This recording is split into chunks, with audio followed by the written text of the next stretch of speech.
Siapa sangka di balik sesuatu yang terlihat biasa seperti jeroan di pasar, tersembunyi sebuah tragedi yang mengerikan.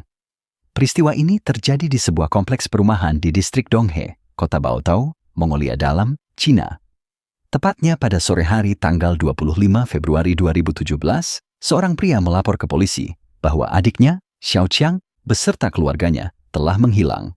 Anehnya, mereka bukan baru saja hilang, melainkan sudah tidak bisa dihubungi sejak 10 Desember tahun sebelumnya, lebih dari 2 bulan lamanya. Xiao Qiang dan keluarganya tinggal di salah satu perumahan di kota itu. Ia sudah menikah lebih dari 10 tahun dan memiliki seorang anak perempuan. Sehari-hari, mereka berjualan barang-barang campuran di pasar tradisional dekat rumah. Karena bisnisnya cukup ramai, mereka bahkan mempekerjakan seorang karyawan tambahan. Hidup keluarga kecil ini terlihat bahagia dan penuh harapan. Namun, siapa sangka keluarga yang tampak harmonis itu tiba-tiba menghilang tanpa jejak. Sejak Desember, pihak keluarga sudah mencoba mencari mereka, bertanya ke kerabat dan teman. Tapi, tak ada yang tahu keberadaan mereka. Saat tahun baru Imlek, keluarga dari kedua belah pihak sempat datang ke rumah Xiao Qiang. Tapi, mengira mereka sedang liburan. Mereka hanya meninggalkan catatan di pintu dan pergi. Hingga pagi 25 Februari, sang kakak kembali ke rumah Xiao Qiang dan mengetuk pintu berkali-kali, tapi tetap tidak ada jawaban. Setelah 2 bulan tanpa kabar dan pencarian yang sia-sia, perasaan khawatirnya semakin besar. Meskipun mereka tidak terlalu sering berkomunikasi, hilangnya satu keluarga sekaligus tanpa kabar sangatlah mencurigakan. Ia pun segera melapor ke kantor polisi. Setelah mendengar cerita tersebut, penyelidik berpengalaman langsung menyadari bahwa kasus ini tidaklah biasa. Petugas bersama pelapor segera menuju rumah Xiao Qiang di Baotou. Sama seperti keluarga Xiao Qiang sebelumnya, pintu rumah dalam kondisi terkunci dari luar dengan kunci. Mungkin karena inilah keluarganya mengira mereka sedang pergi liburan. Namun, bagi penyelidik, hal ini justru terasa janggal. Mereka pun memanggil tukang kunci. Dengan disaksikan keluarga dan tetangga, pintu dibuka secara teknis. Mereka belum menyadari betapa mengerikannya apa yang akan mereka temukan. Begitu pintu terbuka, bau busuk menyengat langsung menyergap. Perasaan buruk pun makin kuat. Kasus ini jelas lebih serius dari dugaan awal. Tak lama, tim forensik profesional tiba di lokasi, siap menghadapi kemungkinan terburuk. Hal pertama yang menarik perhatian adalah meja makan di dekat dinding. Di sana masih ada sisa makanan dan beberapa pangsit yang belum dimakan. Seolah-olah keluarga ini baru saja makan dan belum sempat membereskan meja. Namun, bau busuk yang menyelimuti rumah jelas bukan berasal dari makanan basi. Pasti ada hal yang jauh lebih mengerikan terjadi di rumah ini. Dan benar saja, di kamar tidur, mereka menemukan sumber bau tersebut. Di atas ranjang, tergeletak sesosok mayat yang sudah membusuk parah. Jelas terlihat ini bukan kematian biasa. Tangan korban terikat kuat dengan tali, dan lehernya dililit lakban tebal. Saat selimut dibuka, tubuh bagian atas korban masih berpakaian, namun bagian bawahnya telanjang. Dari kondisi jenazah dan situasi di TKP, ini dengan jelas adalah kasus pembunuhan. Sementara jasad korban dibawa ke forensik untuk autopsi, petugas pun mulai melakukan penyelidikan mendalam di lokasi kejadian. Pemeriksaan di lokasi menunjukkan bahwa pintu dan jendela rumah utuh, tanpa tanda-tanda pembobolan. Ini mengindikasikan pelaku kemungkinan masuk secara damai atau diam-diam mengikuti korban. Selain itu, barang-barang di rumah juga tidak terlihat berantakan, membuat penyelidik yang berpengalaman yakin besar kemungkinan pelakunya adalah orang yang dikenal korban. Lantas, siapa sebenarnya korban ini? Dan siapa pula yang tega membunuhnya di rumah ini? Sambil menyisir lokasi, petugas juga mewawancarai warga sekitar untuk mencari petunjuk. Namun muncul masalah. Hubungan antar tetangga di lingkungan itu cukup renggang. Beberapa bahkan tak tahu siapa yang tinggal di rumah Xiao Qiang. Akibatnya, interogasi ke warga sekitar tidak membuahkan hasil. Meski penyelidikan diperluas ke seluruh kompleks, tak adanya kamera pengawas memperumit segalanya. Di tengah kebuntuan itu, hasil awal dari pemeriksaan forensik terhadap mayat akhirnya keluar. Dari kondisi tubuh, dipastikan korban adalah perempuan dewasa. Besar kemungkinan adalah Xiao Mei, istri Xiao Qiang, yang juga menghilang sejak Desember lalu. Dari keterangan keluarga, Xiao Mei dikenal sebagai wanita cantik, murah hati, dan supel. Hubungannya dengan Xiao Qiang juga dikenal harmonis. Sifatnya yang terbuka membuatnya mudah disukai. Justru karena itu, sulit dipahami mengapa seseorang tega membunuh wanita sebaik itu dengan begitu kejam. Namun satu pertanyaan besar masih belum terjawab. Di mana Xiao Qiang dan anak mereka? Karena dalam banyak kasus, pasangan dari korban biasanya akan menjadi tersangka utama, terutama jika mereka juga menghilang secara misterius. Apakah hilangnya Xiao Qiang ada kaitannya dengan kematian istrinya? Penyelidik terus menyisir rumah sambil mencari jejak keberadaan Xiao Qiang dan anaknya. Akhirnya, mereka menemukan sesuatu yang sangat penting. Masih di kamar tempat mayat perempuan itu ditemukan. Benda tersebut tampaknya bisa menjadi kunci utama dalam mengungkap misteri kasus ini. Di lantai kamar, petugas menemukan gulungan lakban yang tampaknya sama dengan yang digunakan untuk membungkus korban. Dari gulungan itu, mereka berhasil mengumpulkan sampel biologis yang berpotensi menjadi petunjuk penting. Selain itu, di tong sampah balkon dapur, mereka menemukan beberapa puntung rokok. Awalnya ini tak mencurigakan karena Xiao Qiang memang perokok. Namun, dari hasil wawancara, diketahui bahwa ia biasanya hanya merokok merek murah seharga belasan yuan, sementara puntung yang ditemukan berasal dari merek rokok mahal. Selain itu, jumlah dan posisi puntung menunjukkan seseorang telah merokok berkali-kali di sana, kemungkinan dalam keadaan cemas atau gelisah. Semua barang itu langsung dikirim ke laboratorium untuk diuji DNA-nya. Meski hasil belum keluar, penyidik tetap melanjutkan penyelidikan berdasarkan petunjuk yang ada. Untuk mengungkap pelaku, mereka harus memastikan jejak aktivitas korban sebelum meninggal. Seorang teman Xiaomei memberi informasi penting. Pada malam 18 Desember, sekitar pukul 8.30, mereka sempat berbicara lewat panggilan suara. Karena bukan sekadar pesan teks, kemungkinan besar itu benar-benar Xiaomei. Artinya Xiaomei masih hidup setidaknya hingga malam itu. Kematiannya terjadi setelahnya. Sementara terus mengejar waktu dan bukti, penyidik juga menerima info dari kerabat korban bahwa Xiaomei biasa memakai 3 gelang emas. Namun, saat memeriksa TKP, ketiga gelang itu tidak ditemukan. Diduga pelaku membawa kabur gelang tersebut, mungkin untuk dijual. Karena itu, penyidik segera menyisir toko emas dan perhiasan di sekitar lokasi. Mereka mencocokkan deskripsi gelang dari keluarga dengan barang yang dijual. Salah satu toko memang menjual gelang serupa. Namun, saat mereka menunjukkan foto gelang itu kepada pemilik toko, penyelidikan justru menemukan arah baru. Tak satu pun toko emas mengaku pernah menerima gelang seperti milik korban. Hal ini tidak terlalu mengejutkan. Jikapun ada yang menerimanya, mereka kemungkinan tak mau jujur karena takut terseret dalam kasus pembunuhan. Akibatnya, penyelidikan pun menemui jalan buntu. Karena tak ada petunjuk baru, penyidik memutuskan untuk menggali informasi dari tempat kerja korban, lapak barang campuran yang dikelola bersama suaminya di pasar tradisional. Pasar ini memang ramai dan dipenuhi berbagai kalangan. Petugas pun mempertimbangkan kemungkinan adanya konflik bisnis yang memicu pembunuhan. Namun setelah bertanya pada pedagang lain, mereka mendapati bahwa Xiaomei dan suaminya dikenal jujur dan ramah. Tak ada yang merasa punya masalah dengan mereka. Maka, kemungkinan motif dendam dari rekan bisnis bisa dikesampingkan. Namun, satu informasi mengejutkan muncul. Pegawai mereka yang bernama Lao Liu juga menghilang secara misterius. Menurut para pedagang di sekitar, Lao Liu berbicara dengan logat timur laut. Awalnya ia menjual sayur di pasar, hingga akhirnya berteman dengan Xiao Qiang saat mabuk bersama. Karena lapak Xiao Qiang butuh tenaga tambahan, Lao Liu pun diajak bekerja, bahkan diberi tempat tinggal dan makan. Lao Liu dikenal rajin, bangun pagi, dan kerap menjaga lapak sendirian. Artinya, dia adalah orang luar keluarga yang paling tahu situasi rumah korban. Maka, hilangnya dia pun langsung memicu kecurigaan. Tapi kemana perginya Lao Liu? Ternyata dia sering minum bersama Xiao Qiang dan seorang pedagang lain bernama Lao Ma. Petugas pun segera mencari Lao Ma, berharap ada petunjuk. Menurut pengakuannya, pada malam 17 Desember tahun lalu, ketiganya sempat minum bersama. Setelah mabuk, Lao Ma mengantar mereka pulang, dan setelah malam itu, segalanya mulai berubah. Keesokan paginya, Lao Liu sempat datang menemui Lao Ma.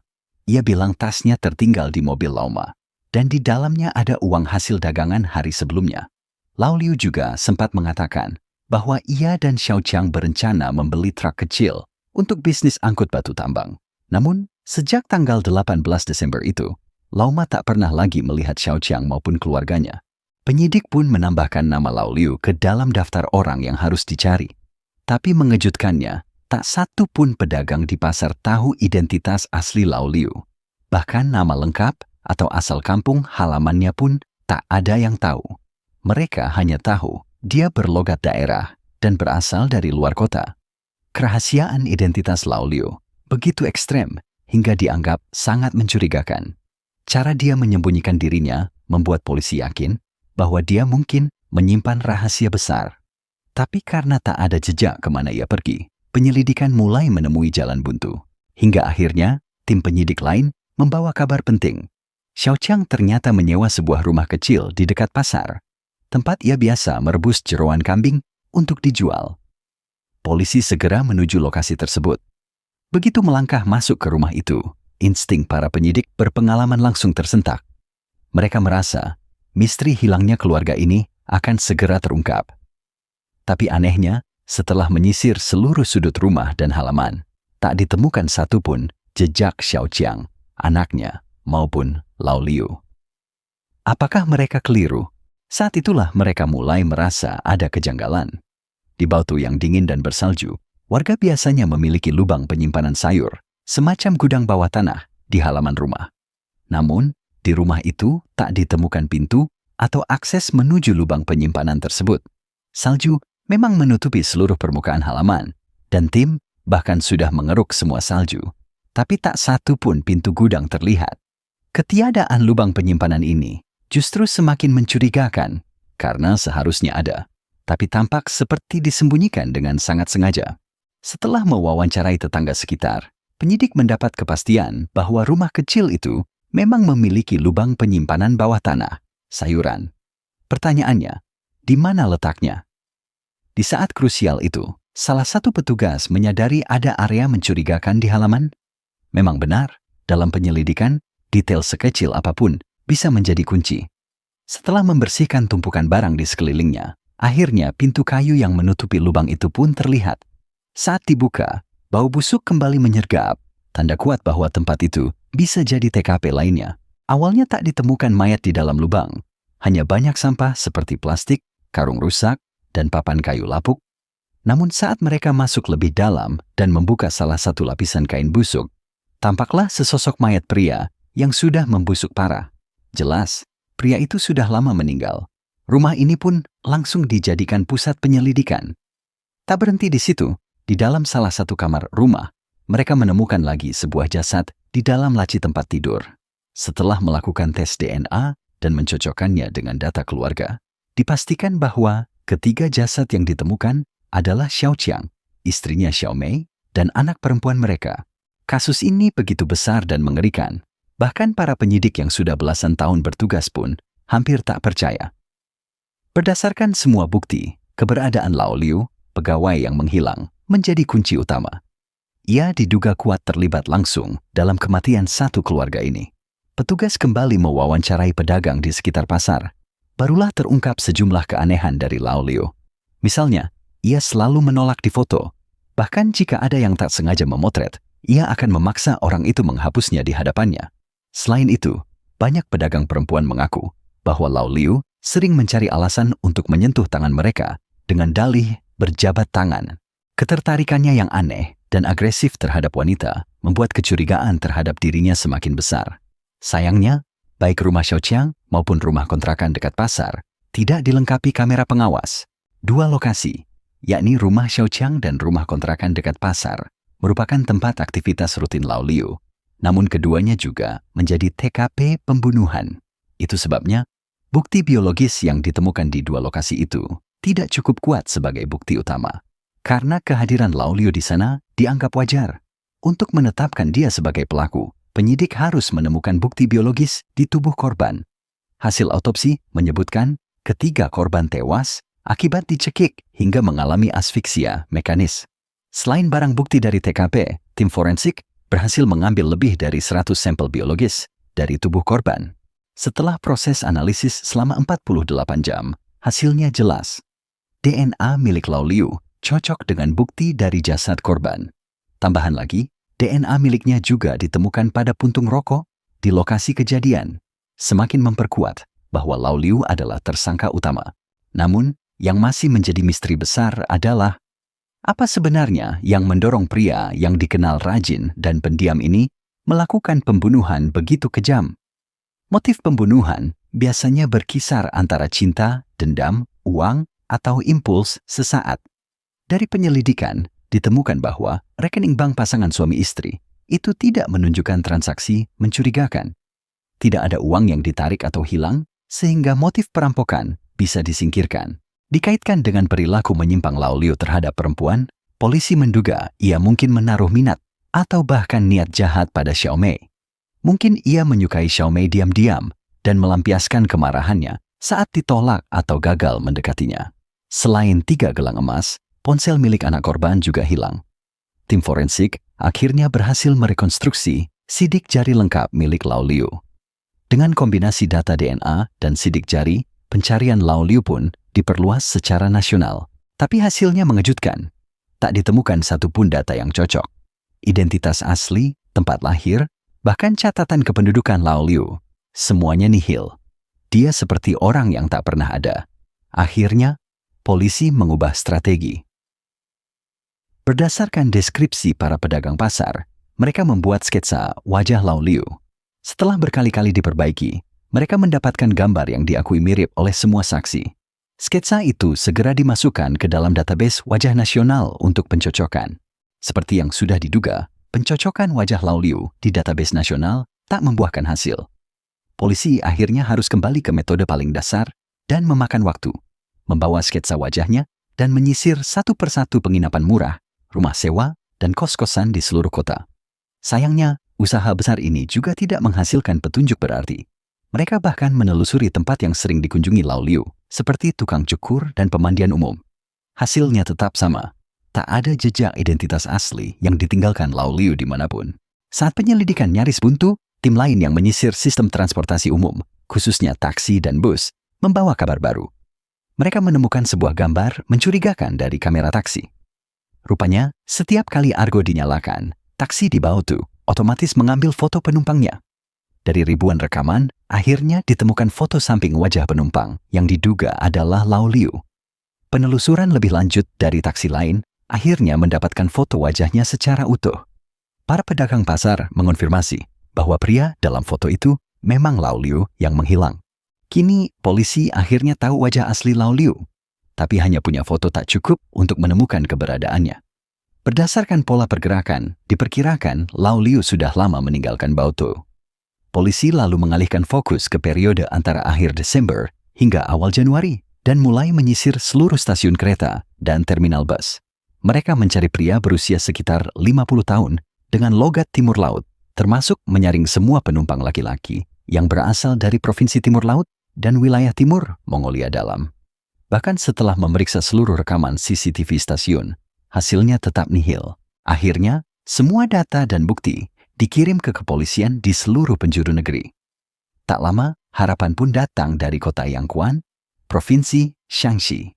Sebuah toko ponsel bekas menerima 1 unit ponsel yang ternyata milik anak Xiao Qiang. Polisi segera menuju Shaanxi. Menurut pemilik toko, ponsel itu dijual oleh seorang pria lokal.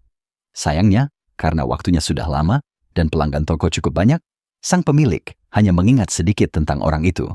Tapi, petunjuk kecil ini menjadi awal jejak baru.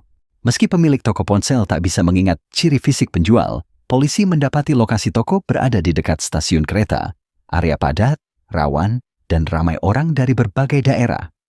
Tim penyidik segera melakukan pencarian intensif di sekitar toko. Meski tak membuahkan hasil langsung, polisi lokal menduga kuat bahwa Lau Liu masih bersembunyi di sekitar stasiun. Penyidik pun membagi tim menjadi 6 kelompok untuk melakukan pengawasan bergilir di area tersebut.